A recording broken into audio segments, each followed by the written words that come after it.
Ok, ahora sí podemos iniciar. Como les comentaba en las clases anteriores, hoy en Ciencias Naturales de octavo básico vamos a seguir hablando del átomo, ¿cierto? En las clases anteriores hablamos de la materia, que cómo estaba compuesta la materia, que todo lo que ocupaba un cuerpo, un espacio en el universo, estaba considerado que estaba hecho de materia, ¿no es cierto? Y que habían varios científicos importantes en la química que dieron paso a la estructura o dieron paso al estudio de cómo estábamos formados todos los seres vivos e inanimados, o sea, todas las cosas que están en el universo, bióticos y abióticos, pero vamos a empezar a hablar sobre la teoría atómica actual, ¿ok? Que en realidad es la teoría atómica en general, no podemos llamarla actual porque fue hace más de 100 años, fue aproximadamente en 1920 la última propuesta que fue por Schrödinger, ¿okay? Que ya lo vamos a estudiar, ya lo vamos a leer y explicarles qué fue lo que hizo ese señor y cada uno de los científicos anteriores que llegaron, lógicamente, a la teoría atómica que conocemos hoy día. ¿Okay? Debemos saber que toda la materia del universo está compuesta por átomos. En la actualidad sabemos que es así, pero antes obviamente las personas científicas no sabían esto, ¿no es cierto? Las personas antes, los científicos naturalistas, eh, a lo largo de la historia de la humanidad, antes de Cristo, no tenían herramientas para comprobar que esto fuese así, ¿cierto? Y se deducía a través de la lógica, ¿ok? Ellos, ya vamos a empezar a explicar cada uno antes de Cristo en la época griega, pero ya sabemos que a lo largo de la historia de la humanidad todo cambia, lógicamente es un proceso paulatino que poco a poco va cambiando de acuerdo a las postulaciones que van creando los científicos. Y eso lo estudiamos bien en la clase pasada que hablábamos el lunes pasado sobre los científicos más importantes en la química. Pero no nombramos a estos señores que están aquí, que empezamos a estudiarlos el día miércoles, ¿cierto? Vamos a hablar de J.J. Thomson, vamos a hablar de John Dalton, vamos a hablar de Ernest Rutherford, de Bohr, de Schrödinger, etcétera, etcétera, ¿no? Eso lo vamos a comentar qué hizo cada señor de esos durante la historia, ¿ok? Entonces, obviamente los primeros modelos atómicos basan de la antigüedad, ¿ok? Basan de los científicos, filósofos naturalistas, que lógicamente empezaron a pensar de cómo estaban compuesta la materia. Si todos estábamos formados por una partícula muy pequeñita que depende del funcionamiento y la unión de esas partículas, era que podíamos ejercernos sobre que las propiedades físicas y químicas eran distintas para cada cosa, ¿ok? Esto empezó aproximadamente 450 años antes de Cristo, en la época griega, donde el científico Demócrito explicó o propuso, mejor dicho, que experimentó bajo el razonamiento lógico que todo en el mundo estaba formado por partículas mínimas, muy chiquititas, ¿ok? E indivisibles, quiere decir que no se pueden dividir, ¿ok? Que eran homogéneas, que eran compactas, ¿ok? E incomprensibles, que nadie las entendía, cuya diferencia era la forma y el tamaño. Ellos le dieron el nombre específicamente de átomo, que en griego significa indivisible, que no se puede dividir. Lógicamente el átomo no se puede dividir porque crearíamos una fisión nuclear, ¿ok? Y esto devastaría el mundo. Es más fuerte que una bomba nuclear, ¿ok? En una bomba nuclear es la unión de los átomos, la fuerza que se ejerce en la unión de los átomos, ¿ok? Imagínense la explosión nuclear, que es bastante fuerte, en una unión de átomos. Imagínense cómo sería si dividimos un átomo, que es muchísimo mayor la explosión. Por eso le colocaron ese nombre de indivisible, ¿ok? En ese tiempo obviamente no se sabía con exactitud cómo era el átomo, pero empezaron a investigar y a explicar cómo eran esos procesos atómicos, ¿no? A través de la lógica. Recuerden que no existía un microscopio, no existían unos estudios sobre cómo era el átomo, etcétera, etcétera, ¿no? Pero, según Demócrito, las propiedades de la materia estaban determinadas por estos átomos, ¿no? Y de acuerdo a cómo se agrupaban, estas propiedades podían cambiar. Normalmente, Epicuro añadió, después de eso, añadió el movimiento azaroso de los átomos, que sabemos que los átomos tienen un movimiento propio de acuerdo al estado de la materia en que se encuentren, si están en estado líquido, sólido, gas, de acuerdo también a la temperatura en que se encuentren, ¿cierto? Esto lo hablamos bien en sexto básico, ¿no es cierto? Cuando hablábamos de los estados de la materia y que con el calor estas van cambiando y va aumentando su energía cinética a medida que va aumentando su calor. ¿Sí se acuerdan de eso? Sí. Bien. Aparte, él no fue el único científico que estudió el átomo. Muchísimos años después de Cristo, en 1803 específicamente, John Dalton, empezó con sus postulados atómicos. Él decía que todos los átomos eran indivisibles e indestructibles. ¿Ok? En esa época, obviamente el átomo no se podía dividir porque no se contaban con las herramientas necesarias. ¿Ya? E incluso mediante reacciones químicas, o sea que las reacciones químicas no hacían que el átomo se rompiera, o el átomo se dividiera o se partiera. Y obviamente eso crea una explosión nuclear que no estaría el mundo si hubiese pasado eso, ¿no? Y que los elementos conocidos dependían de los átomos. En ese tiempo se conocían varios elementos, específicamente el hidrógeno, ¿ok? Y que eran comparados, todos los átomos eran comparados con el átomo de hidrógeno, pero todos mostraban masas diferentes, todos mostraban una diferencia, obviamente, que esto al final dio la proporción o dio la capacidad para poder agrupar, ¿ok? Guardar y agrupar los elementos de forma ordenada, ¿ok? De acuerdo a su masa, que es lo que conocemos hoy día como la tabla periódica, ¿ok? Estos fueron uno de los inicios para ordenar los elementos que conocemos hoy día, ¿ya? Y él igualmente decía que el átomo era indivisible e indestructible y que con una reacción química no se cambiaba, ¿ok? El átomo no se rompía, no se dañaba como tal. Y que todos los elementos los podía comparar con el hidrógeno, que es el elemento más simple, ¿vale? ¿Vamos bien hasta acá? Sí, militar. Bien. Aparte, Lewis, específicamente Gilbert Lewis, él propuso que hay un modelo atómico de cubo, ¿ok? Esto pasó en aproximadamente 1900, pero no fue tanto para el modelo atómico, sino él nos ayudó más a crear el método de la lluvia, o conocido como el diagrama de Lewis. Este diagrama de Lewis, cuando hablemos de química inorgánica, ¿ok? Donde establece, es un método para ver la carga eléctrica o la carga electronegativa, mejor dicho, de los átomos. ¿Ok? Pero no solamente eso, sino que también nos ayudó a conocer cómo los átomos se enlazan entre sí, cómo hacen enlaces covalentes. ¿Ok? Recuerden que cada uno de los átomos tiene capacidad para juntarse con otros átomos que son como brazos. ¿Ok? Los átomos los podemos ver como brazos. Eh, y que cada uno de ellos puede sostenerse a otro, ¿ya? Para así crear los enlaces covalentes y poder crear una molécula. Como se puede ver acá, por ejemplo, en el etileno, como se puede ver en el agua, ¿ok? Como se puede ver en el acetileno, etcétera, etcétera. Por ejemplo, el carbón, nosotros sabemos en la actualidad, esto lo vemos en segundo medio, el carbón sabemos que tiene una tetravalencia. Una tetravalencia quiere decir que tiene capacidad para unirse con 4 átomos distintos. Cada uno de estos puntitos es un bracito para poder combinarse con otro átomo, ¿ya? Y aparte, por ejemplo, en el etileno vemos que el carbono se puede combinar con 4 moléculas de hidrógeno siempre y cuando compartan 2 electrones con el carbono, con otro carbono, ¿ok? Por eso vemos aquí 4 puntitos, quiere decir que hay 2 enlaces, porque estos 2 puntitos de la izquierda son de este carbono, estos 2 puntitos de la derecha son de este carbono, y los otros 2 puntitos, uno es del hidrógeno y el otro es de este mismo carbono, y este igual, uno es del hidrógeno y este es del mismo carbono. Si contamos, el carbono tiene 4 y el hidrógeno tiene 1, y así pueden formar esta molécula, ¿no es cierto? O lo vemos aquí con las rayitas. Cada rayita son 2 electrones, uno del carbono y uno del hidrógeno, ¿ok? ¿Sí se puede observar? Sí. Él, como tal, no propuso el átomo cúbico, pero el modelo atómico cúbico, pero gracias a ese error, que no fue un error, nos dio el diagrama de Lewis, ¿ok?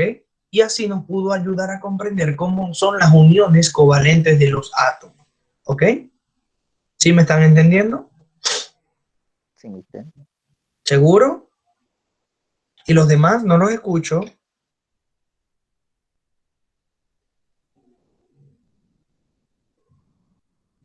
Hola.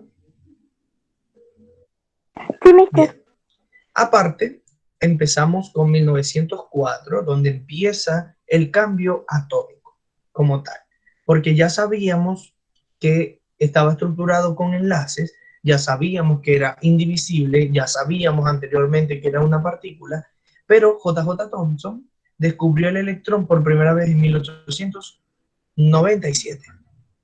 Pero aproximadamente en 1904 fue que él empezó a producir el modelo de pudín de pasas. Es como algo así como un queque con pasas o un queque con frutas, donde lo compararon porque cada una de esas frutas o cada una de esas pasas, uvas pasas, hacía similitud a un electrón, ¿ok? Y que el átomo como tal tenía cargas positivas y cargas negativas, que la masa como tal del átomo era positiva y que las pasas que se le agregaban o los electrones que se le agregaban tenían carga negativa. Por eso le colocaron el nombre de pudín de pasas, ¿ok? ¿Sí me están haciendo la analogía? Porque estructuralmente parecía eso, ¿ya? Hicieron alusión a eso, hicieron esa analogía para poderlo asociar. ¿Sí me están entendiendo? Sí. Eso empezó con J.J. Thomson, pero luego de él hubo un descubrimiento más importante todavía con Rutherford. Ernest Rutherford descubrió específicamente que existía un núcleo atómico, ¿ok?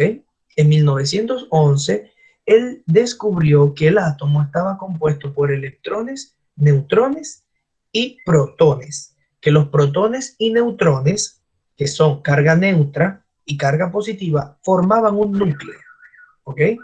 Y que este núcleo se mantenía condensado, muy pegado, adherido lógicamente, y que los electrones giraban alrededor del centro, ¿ok?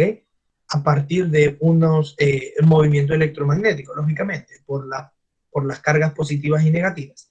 Estos electrones seguían una órbita, ¿ok? Alrededor del núcleo, y que estos electrones aumentaban, ¿ok? De acuerdo al peso atómico, lógicamente, y de acuerdo al porcentaje de su masa. ¿Sí me están entendiendo? Normalmente este es el átomo que conocemos, que es el que vemos en casi todas partes, que sabemos que el neutrón y el protón están en el centro del núcleo, mientras que los electrones van viajando y van girando alrededor de él, ¿no es cierto? Esto se propuso en 1911, ¿ya? Por Ernest Rutherford. Pero no solamente explicó él empezó a experimentar con unas láminas de oro, empezó a experimentar con otros elementos y lógicamente le dio el postulado que puede eh, existir un núcleo, existe un núcleo, en ese tiempo era una probabilidad y ahora sabemos que es así, existe un núcleo que está compuesto por neutrones y protones, ¿ok? Mientras que los electrones viajan alrededor del núcleo, ¿ok? En unas órbitas, ¿no es cierto? Pero esto lo ayudó mucho el modelo de Bohr, que se postuló 2 años después, en 1913, donde es uno de los físicos, todos son importantes, pero este fue el que dio como que el paso más importante, ¿no? Niels Bohr explicó como tal que los electrones tenían órbitas, que los electrones no giraban alrededor de forma al azar, no. Él postuló que tienen un orden, ¿ok? Rodean el núcleo de forma ordenada y que estas órbitas son estables. Estas órbitas son estables y ellas pueden mantenerse de acuerdo a la electricidad que lo circunda, ¿no? Él es un científico danés, por lo cual él pudo explicar que cada electrón corresponde también a, a una órbita distinta, ¿ok? Y lo podemos observar en este modelo atómico, donde, por ejemplo, en este átomo, no sé cuál es, pero existe un núcleo donde tiene 2 electrones en el primer orbital, tantos electrones en el segundo orbital y 2 electrones en el último orbital, ¿ok? Como tal, él propuso que los electrones mantenían órbitas estables rodeando cada uno de los orbitales el núcleo, ¿ya? Que las órbitas eran circulares, que lógicamente el núcleo no irradia energía, sino los electrones, que las órbitas eran predeterminadas para cada electrón, ¿ok? Y que el movimiento de este no depende del movimiento de los demás, y que los electrones absorben o emiten energía de acuerdo a cómo pueden pasar de órbita a órbita, ¿ok? Y que estas órbitas cada una tiene una energía distinta. Esto fue lo que propuso Bohr en 1913. ¿Vamos bien hasta acá? ¿Me van entendiendo cómo ha Sí, ido evolucionando el modelo atómico poco a poco a partir de los años? ¿Sí se va entendiendo? Sí, sí, profe. profe. Igual al final hay una gráfica bien animada, bien caricaturesca para que puedan observar mejor, ¿ok? Ya nos faltan dos. El modelo atómico de Sommerfeld, él lo propuso en 1916, ¿ok? Arnold Sommerfeld, él intentó hallar baches, ¿ok? Intentó hallar errores en el propuesto de Bohr, pero lógicamente con la ayuda de los postulados de Albert Einstein, él pudo ver que las órbitas de los electrones son circulares o elípticas, ¿ok? Y que no están totalmente estables, sino que están en un movimiento constante y que las corrientes eléctricas van de lo menor a lo mayor, ¿ok? Y que existen más de dos subniveles. Recordemos que antes Bohr decía que existían orbitales y existían niveles, pero Sommerfeld, él explicó que a partir del segundo nivel, la energía cambia, ¿ok? Y lo explica un poco mejor Schrödinger en 1920, en 1926 específicamente, donde Erwin Schrödinger, a partir de los estudios anteriores de Bohr y Sommerfeld, lógicamente él vio específicamente, pudo concretar, pudo postular su experimento, ¿ok? Que los electrones son como ondulaciones de la materia, lo cual obviamente le permitió interpretar la probabilidad de la función de la onda, ¿ok? Por parte, lógicamente, de los científicos anteriores. Esto significa que, lógicamente, se puede estudiar probabilísticamente un electrón y la cantidad de movimiento, pero no las dos al mismo tiempo, ¿ya? ¿Sí me están entendiendo? Sí, Sí. profe. Desde 1925, 1926, desde la década del siglo XXI, lógicamente este es el modelo atómico que nosotros tenemos hasta el momento, ¿ok? Sin embargo, hay cientos de científicos estudiando distinciones o cosas distintas que estos científicos anteriores no hayan visto para poder postularlos, lógicamente, ¿ya? Pero es lo que nos da ahora a conocer el modelo cuántico ondulatorio, ¿ok? Lógicamente, la teoría cuántica ondulatoria es un proceso bastante complejo de entender, es física cuántica, es muy complejo para nosotros, pero igualmente a partir del año que viene, cuando empecemos a hablar de física, no conmigo, con otro profe de física, y cuando empecemos a hablar de química conmigo, vamos a entender un poco mejor el modelo atómico, ¿ok? Pero lo importante que debemos saber es que existe un núcleo que está compuesto por protones y neutrones, carga positiva y carga neutra, que forman ese núcleo y que los electrones, que son las cargas negativas, están girando alrededor en órbitas, en orbitales, que tienen distintos tipos de, eh, se me fue la palabra, de ondas, ¿ok? Que ellos van girando de acuerdo a las cargas eléctricas que tienen o ondas electrónicas que tienen alrededor. ¿Sí, ¿Sí me están entendiendo? Sí, Sí, profe. ¿Tenemos alguna duda? No, profe.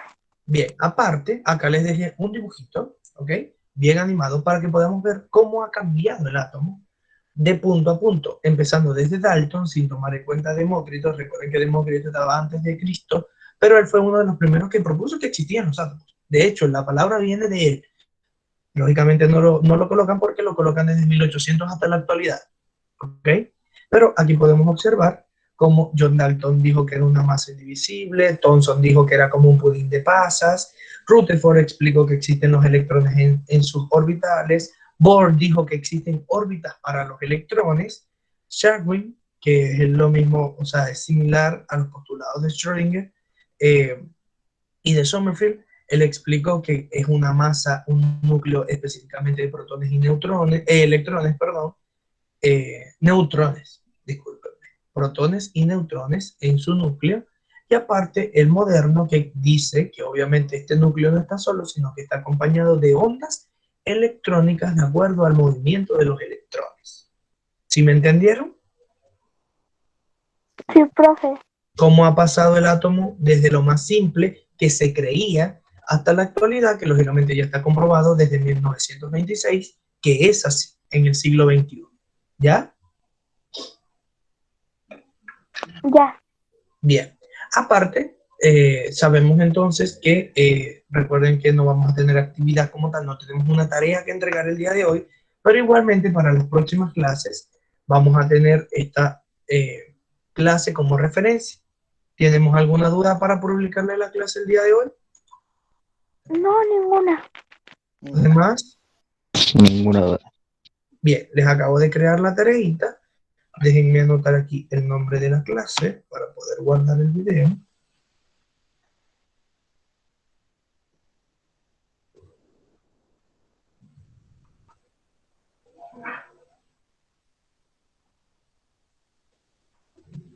Listo. Entonces, mis niños, ya que no tenemos ninguna duda, podemos cerrar la grabación. Y aparte, sabemos que nos vemos el día miércoles con una clase tipo B, donde podemos hablar muy bien sobre la actividad que vamos a tener ese día. ¿Ok?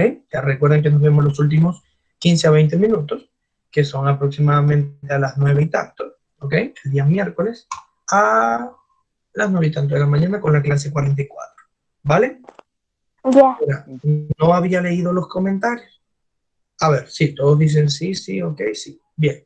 Entonces, ya sabemos que nos vemos el día miércoles y que cualquier duda me pueden escribir al Classroom para ayudarnos, ¿ya? Ya, pues. ¿Tenemos alguna pregunta, mis niños, antes de cerrar la grabación del día de hoy? No. Yo no. Bien, perfecto, mis niños. Ya sabemos que nos vemos el miércoles y se me cuidan. Nos vemos. Chao, chao. Chao. Chao, chao, Chao, mis niños. profe. Se me cuidan. Oh.